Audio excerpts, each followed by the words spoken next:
I'm here to talk about postvention as part of suicide prevention planning. And postvention is a not so user-friendly term, but what it means is responding or being prepared to respond in a way that's helpful after a suicide death. And the goal of postvention is to promote healing and reduce risk after there's been a suicide. And that's a really important piece, because one of the things that we know is that one of the highest risk factors for suicide is when we know somebody who's died by suicide. So after there's been a suicide death of someone we know, statistically we become at higher risk for suicide.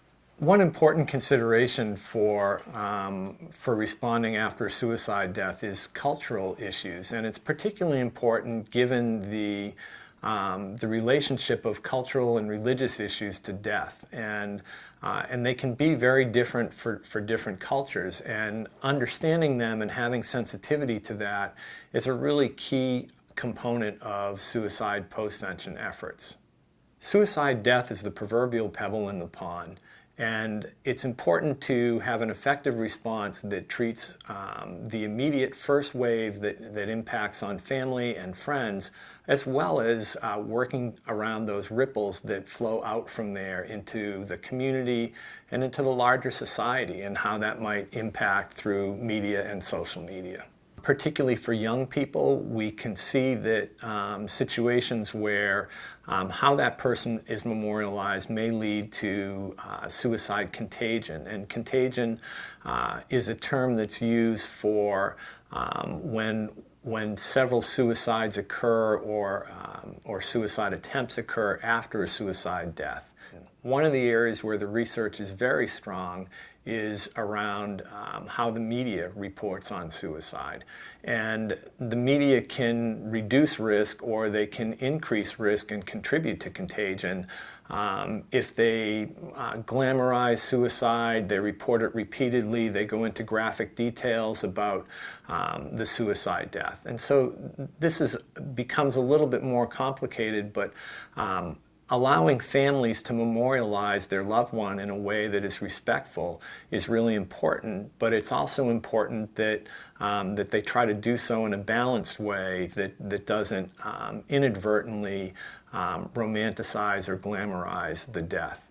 At the community level and the systems level, one of the challenges is that oftentimes people don't feel like they need to prepare for a suicide death. While they understand that suicide occurs, because it occurs so infrequently, there's sort of a belief that it will never happen here. And so when a suicide death does occur, they're often unprepared and or not trained about how best to reduce risk and promote healing.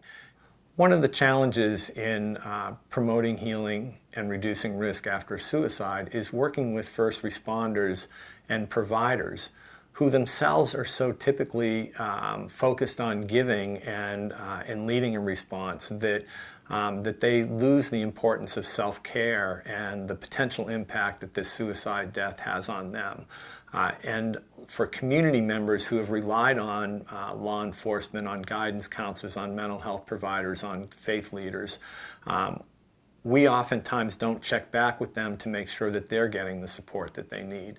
Another challenge that often is part of thinking about responding to a suicide death as part of a comprehensive suicide prevention effort is when there are limited resources and funding. Many people feel that it's best to put the money towards prevention efforts, and they don't understand or consider that postvention really is prevention, and that's important for them to understand and think about that as part of their planning process.